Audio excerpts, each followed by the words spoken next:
Public ক্ষোভ প্রচন্ড, বিরাট public ক্ষোভ। আপনি এর আগের রাজনৈতিক দলে যেখানে ছিলেন সেখানেও তারাও কিছু করেনি, তার মানে আপনি বলছেন। যাই হোক, এবার আমি বলছি আজকের যে বিভিন্ন পত্র পত্রিকায় না চা বাগানে মমতা বন্দ্যোপাধ্যায় যা করেছেন, মমতা বন্দ্যোপাধ্যায় বিরাট কাজ করেছেন, তাই জন্য যেটা করেছেন যে কারণে দার্জিলিং চা বিশ্বের গোটা রিজনটা হচ্ছে বিজেপি সরকার এবং নেপালে থেকে চা ঢুকছে 2014 সালে বর্ডার নাকি অমিত শাহের বিএসএফ চা নকল চা ঢুকে পড়ছে নেপাল থেকে, চা শিল্পটাকে ধ্বংস করে দিচ্ছে কারুর সঙ্গে কথা না বলে নিজে ওই জল ঢাকা নদীর এমবার্কমেন্ট যেগুলো কমিশন। আমার প্রশ্ন 11 August Indo Bhutan river commission 1970 সালে তৈরি হওয়া এমবার্কমেন্ট, মাননীয় মুখ্যমন্ত্রী বারবার লিখছেন যে ইন্ডো ভুটান রিভার কমিশন চাই, যেভাবে ইললিগাল এনক্রোচিং হয়েছে ভারত পশ্চিমবঙ্গের প্রত্যেকটা নদীকে যেভাবে এমবার্কমেন্ট করে দিয়েছে, জবরদখল এনক্রোচমেন্ট করেছে, আজকে তার দায়ও নাকি আজকে ভারতীয় জনতা পার্টি সরকারের। বলুন একটা অপদার্থ সরকার না প্রাণ দিতে পারে, না মানুষকে রক্ষা করতে পারে, না কোনো কাজ বলতে পারে, কারণ আমি ইন্ডো ভুটান রিভার কমিশন করব না। উত্তরবঙ্গে ভুটান রিভার কমিশন করলে সমস্যা কোথায়? উত্তরবঙ্গের জনসংখ্যা যত, ভুটান রিভার কমিশন প্রপোর্শনের বাজেট অ্যালোকেশন কত উত্তরবঙ্গে, বাংলার মানুষ কিছু করে যখন কমিউনিস্ট পার্টি করে Mamata Bandyopadhyay Indo Bhutan river commission নাটক করে এসেছে। ইন্ডো ভুটান রিভার কমিশন কেন রাখবো? Indo Bhutan river commission 11 August government বলছে আমরা করব না। চা বাগান নিয়ে এত তরজা হলো, চা বাগানের জমি লিজ হোল্ড থেকে ফ্রি হোল্ড করে চা বাগানের শ্রমিকদের থেকে সেই জমি কেড়ে নেওয়া, সেই জমি বড় বড় কর্পোরেটের হাতে তুলে দেওয়া, কেন্দ্রীয় সরকারের বাগান, রাজ্য সরকারের যে বাগানগুলো আছে সেগুলো কি হচ্ছে? যথেষ্ট আছে, অনেকগুলো আছে। একদম পলিটিক্যাল জায়গায় চলে যাই, যে গোটা উত্তরবঙ্গের যদি আমরা দেখি তাহলে উত্তরবঙ্গের মোট 54টা বিধানসভা আসন, 2024-এর লোকসভা ভোটের ফলাফলের যদি নিরিখ দেখি, বিজেপি এগিয়ে 32টিতে, তৃণমূল এগিয়ে 15টি 2024-এ।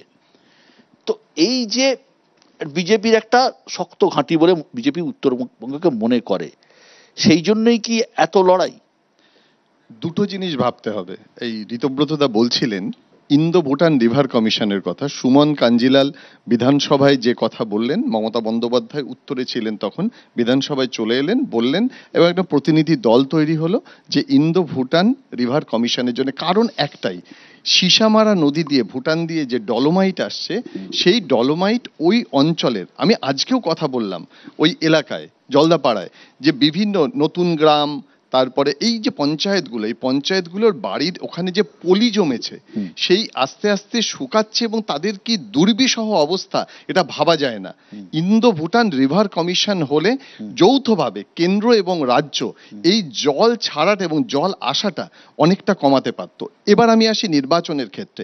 উত্তরবঙ্গ বিজেপির ঘাঁটি এবং সেই ঘাঁটিতে এটা বিশ্বদা আমরা সবাই জানি, একটা সময় অমিত মালব্য বলেছিলেন বাংলা ভাষা না, পরবর্তীকালে প্রধানমন্ত্রী বাংলায় আবার টুইট করে বলে দিলেন যে এই উত্তরবঙ্গের বিপর্যয় কি হয়েছে, এটা বাঙালির একটা আশার জায়গা। কিন্তু যে কথা আপনি বললেন যে আজকে উড়িষ্যা, হিমাচল প্রদেশ যখন এরকম ডিজাস্টার হচ্ছে তখন কেন্দ্রীয় সরকার সাহায্য করছে, তাদের সেই সাহায্যটা সাধারণ মানুষের কাছে গুরুত্বপূর্ণ, রাজনীতির কাছে নয়, কিন্তু যে সাধারণ মানুষ ওই সাহায্যটা যে শুধু ত্রাণ নয়, ওই যে প্রাকৃতিক বিপর্যয়ে সাহায্য করবে।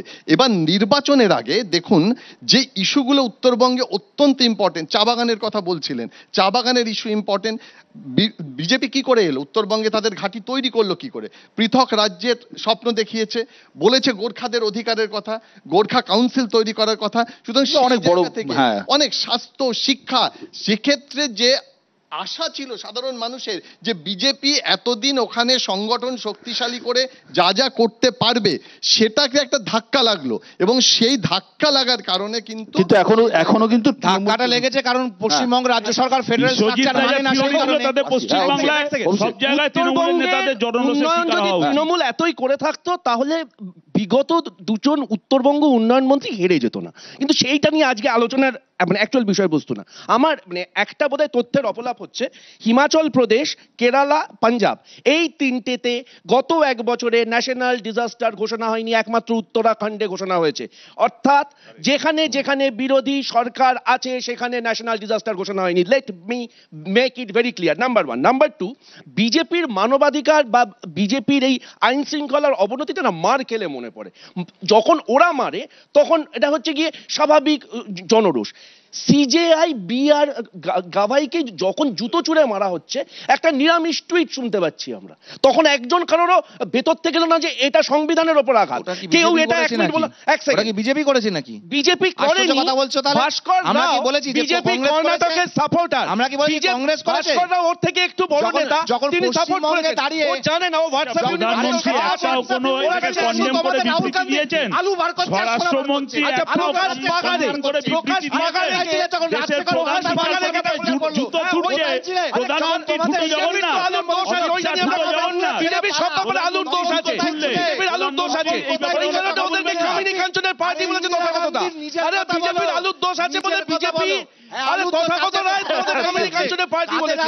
ওইখানে তথাগত রায় তোমাকে কামিনী কাঞ্চনের পার্টি বলেছে।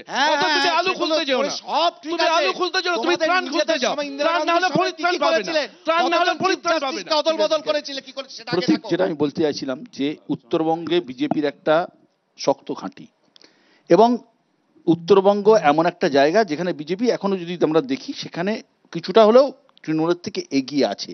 বিশেষ করে ঋতব্রত দায়িত্বে আছে, নিজে অনেক চেষ্টা করে একটা দুটো সিট হয়তো বার করেছে আলিপুরদুয়ারের মতো জায়গায় এবং জলপাইগুড়ির মতো জায়গায়, চা বাগানের যেসব জায়গাগুলো আছে সেখানে যেভাবে ঝাঁপিয়ে পড়েছে বিজেপি, সেটা কি কোথাও মানে তাদের অস্তিত্ব রক্ষা বা ভোট রক্ষা বা তাদের জায়গা রক্ষার লড়াই? দেখুন, আমি এই বিপর্যয় কেন্দ্রিক যে ত্রাণ এবং ত্রাণ বন্টন, সেটা কি নির্বাচনে মানুষ যখন ভোট দেবে তার কাছে কি একটা গুরুত্বপূর্ণ ইস্যু হবে কি? এটা কিন্তু আমি যেটুকুনি আমি জানি যে আগে যখন এরকম বিপর্যয় হয়েছে, বিপর্যয়টা কিন্তু ভোট দেওয়ার সময় কতটাকে ত্রাণ দিল সেটা কিন্তু ইম্পর্টেন্ট ইস্যু হয় না। ইম্পর্টেন্ট ইস্যু হয় সার্বিক তার যে জীবনযাপন, তার যে অবস্থান, তার উন্নতি হয়েছে কিনা, সেই জায়গার উন্নতি হয়েছে কিনা। এবং এইখানে কিন্তু দেখা যাচ্ছে যে বিজেপি, দেখুন এই যে আপনারা যারা আপনাদের সাংবাদিকরাই গেছেন, তারা কিন্তু বলছে যে সবাই এসে দেখে চলে যাচ্ছে।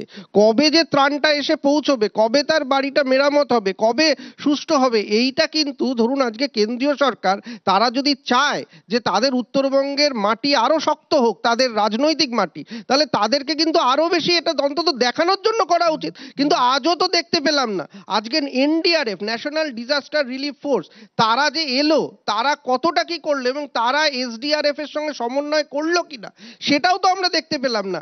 রাজনীতিটা ত্রাণ নিয়ে যেন না হয়, ত্রাণটা যাতে ভালোভাবে মানুষের কাছে পৌঁছায়, তাদের জীবনটা যাতে সুন্দর হয়ে ওঠে, ঠিক পুনর্বাসনটা হয় দ্রুততার সাথে, সেইটা অন্তত কেন্দ্রীয় সরকারের কাছে তো অনেক ক্ষমতা, এসআইআরও করে দিচ্ছে। তাহলে ত্রাণটা সঠিকভাবে বন্টন করুক, রাজ্য সরকার ফেলিওর, তাহলে সেটা করুক, সেটা অন্তত তাড়াতাড়ি করলে উত্তরবঙ্গের মানুষ যারা ক্ষতিগ্রস্ত এই মুহূর্তে তাদের সুরাহা হবে। না, একদমই তাই সদস্য, থ্যাংক ইউ ভেরি মাচ। আর সময় আমার কাছে একদম নেই, একটাই কথা যে ভোট এসে গেছে, এ নিয়ে কোনো সন্দেহ নেই। তার কারণ যেভাবে ভোটের হাওয়া এসআইআর থেকে শুরু করে ত্রাণ সবকিছু নিয়ে গরম হচ্ছে, তাতে আগামী দিনে হয়তো আরো বাড়বে এবং দিওয়ালির পরে বিহারের ভোটের পরে হয়তো পশ্চিমবঙ্গে ভোটের দামামা বেরিয়ে যাবে।